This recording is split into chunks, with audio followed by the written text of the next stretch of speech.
Kembali lagi di Cerita Cinta Channel. Jangan lupa like, comment, and subscribe ya. Terima kasih. Pagi itu setelah sarapan bersama ayah dan suaminya, Marisa tengah merias wajahnya dengan make up natural.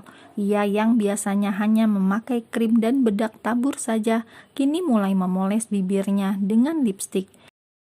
Marisa yang biasanya hanya memakai riasan ketika bekerja, kini mulai membiasakan diri untuk berdandan demi terlihat cantik di mata suami tercinta. Sementara Elvan telah selesai membersihkan mobilnya dari debu dan kini tengah memasukkan koper-koper ke dalam mobilnya. Elvan pun masuk ke dalam rumah dan tak melihat Pak Rahmat di rumah. Lalu Elvan masuk ke dalam kamarnya. "Mas, udah siap mobilnya?" tanya Marisa yang selesai membereskan peralatan riasnya. "Udah sayang, ayah kemana ya? Kok sepi?" tanya Elvan yang mengambil ponselnya dan meletakkannya ke dalam saku celananya. "Mungkin ayah lagi di kandang kambing, Mas," kata Marisa. "Kamu tambah cantik kalau dandan," kata Elvan lalu mencium bibir istrinya. "Ya udah, kita cari ayah terus langsung berangkat, Mas." Elvan membuka pintu kamar dan setelah mereka keluar, ternyata sang ayah sedang duduk di kursi tamu. "Kalian sudah mau berangkat?" tanya Pak Rahmat yang kemudian bangun dari duduknya. "Iya ayah, takut macet nanti, kan perjalanan jauh juga," kata Elvan. "Kita pamit dulu ya ayah." Elvan mencium punggung tangan sang mertua. Pak Rahmat lalu memeluk tubuh Elvan yang lebih tinggi darinya.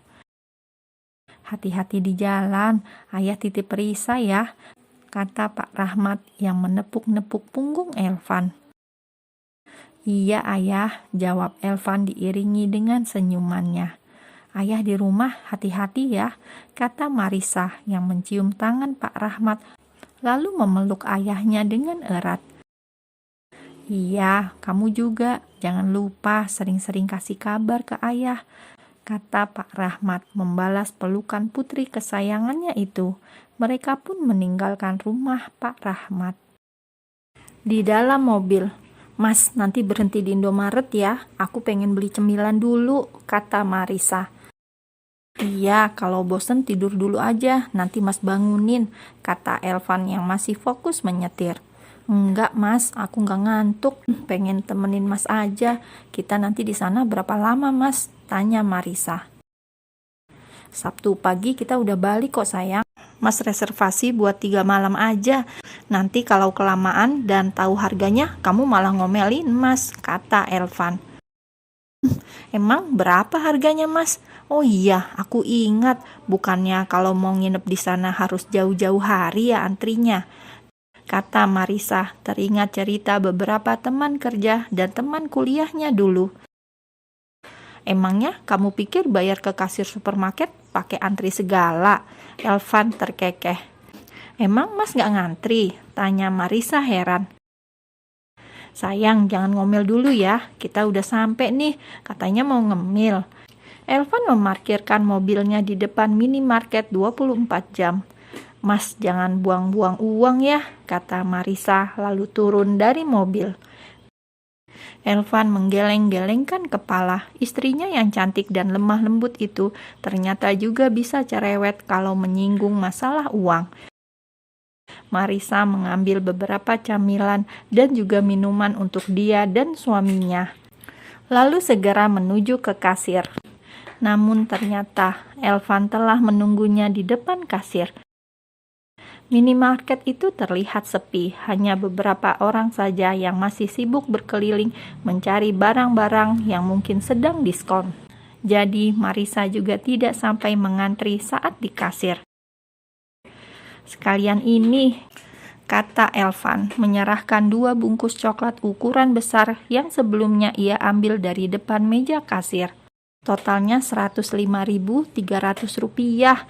Mau dibayar cash atau pakai kartu kredit atau debit?" tanya kasir itu kepada Elvan dan Marisa. Marisa mengeluarkan uang dari dompetnya, namun Elvan lebih dulu menyodorkan kartu debitnya kepada kasir. Kamu simpan saja sayang, kata Elvan. Marisa hanya tersenyum. Setelah menerima sekantung plastik berisi belanjaan mereka pun kembali ke mobil. Ini buat kamu, Mas udah ganti pinnya tadi, pinnya tanggal pernikahan kita.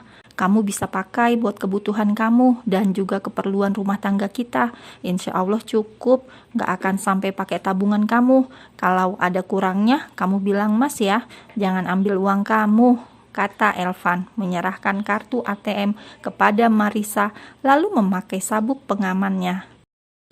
Terima kasih Mas, akan aku pergunakan dengan baik kartu ini, kata Marisa terharu. Maaf ya, Mas cuma kasih kartu debit biasa sama kamu, bukan kartu kredit tanpa batas, Elvan terkekeh. Mas, Marisa yang hampir berkaca-kaca justru menjadi tertawa karena omongan suaminya itu. Kalau tanpa batas, aku malah gak tahu batasan aku nantinya. Kamu bisa aja, kata Elvan mengacak-acak rambut istrinya. Udah, pasang dulu sabuknya. Sopirnya gak bisa berangkat nih. Mas gak mau pasangin sabuk aku, kata Marisa dengan ekspresi wajahnya dibuat semanis mungkin. Iya sih nih, manja banget sih. Elvan lalu memasangkan sabuk pengaman istrinya. Kamu masih belum bayar ojek yang waktu lembur loh, kata Elvan mengingatkan. Harus bayar ya Mas driver, tanya Marisa. Bayar di sini sama di sini aja lah, kata Elvan menunjuk kedua pipinya. Mas, ini tempat umum, kata Marisa. Ya udah, kalau nggak mau, berarti kamu yang nyetir deh, Mas males, kata Elvan memanyunkan bibirnya. Elvan tahu istrinya itu tidak bisa menyetir mobil, jadi pasti dia akan dapatkan apa yang dia mau. Marisa pun mencium kedua pipi Elvan dan juga mengecup sekilas bibir Elvan. Elvan terbengong, ia tak menyangka istrinya akan memberi kecupan di bibir juga. Tok tok tok, kaca mobil Elvan diketuk. Elvan pun membuka kaca mobilnya. Mas, kalau mau mesum jangan di sini, kata bapak-bapak yang sepertinya baru memarkir motornya di samping mobil Elvan karena sebelumnya tidak ada motor di sana. Maaf Pak, ini istri saya, sepertinya lagi gemes sama saya, sampai nggak tahu tempat, maaf ya. Elvan meminta maaf lalu menyalakan mesin mobilnya, meninggalkan tempat parkir minimarket.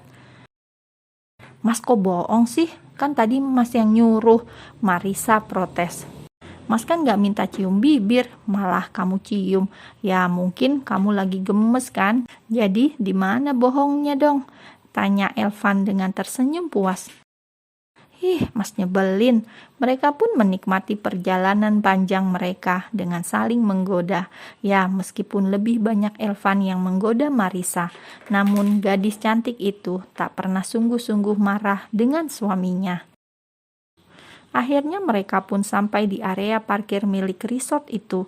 Kemudian mereka menunggu di dermaga selama beberapa menit karena mereka sampai di sana sebelum jadwal pemberangkatan kapal. Lalu mereka pun diantar menuju ke Pulau A dengan kapal speedboat. Mas, ini penginapannya, kata Marisa saat mereka sampai di dermaga Pulau A, tempat mereka akan menghabiskan bulan madu mereka. Iya, gimana? Suka nggak? Tanya Elvan. Suka Mas, bagus banget, kata Marisa. Jangan tanya harganya ya, kamu pasti marah. Tapi yang jelas Mas lakuin ini untuk kamu, untuk kebahagiaan kamu. Jadi jangan marah ya, kata Elvan yang ikut bahagia saat melihat istrinya itu sumringah karena begitu senangnya. Mereka pun memasuki lobi hotel yang memang terkenal bagus itu untuk melakukan check-in. Lalu setelahnya mereka diantar oleh seorang housekeeping yang juga membawakan barang-barang mereka. Kamar tempat mereka menginap berada persis di atas laut. Jadi serasa mengapung di atas air laut dengan ombak yang tenang. Marisa terkagum-kagum. Sebenarnya Elvan juga, namun karena ia telah melihat gambar-gambarnya sebelum reservasi, jadi dia tidak terlalu kaget. Mas, kamu romantis sekali. kata Marissa saat masuk kamar dengan disambut oleh bunga-bunga yang sengaja ditata di atas ranjang. Bahkan selimutnya pun dibentuk menyerupai sepasang angsa yang tengah beradu paruh. Marissa memeluk tubuh suaminya dengan perasaan yang sangat bahagia. "Kalau kamu bahagia, Mas akan lebih bahagia," kata Elvan yang kini mulai menjelajahi tubuh sang istri. Mereka pun menutup sore yang indah itu dengan penyatuan sempurna di tempat yang damai dan juga romantis.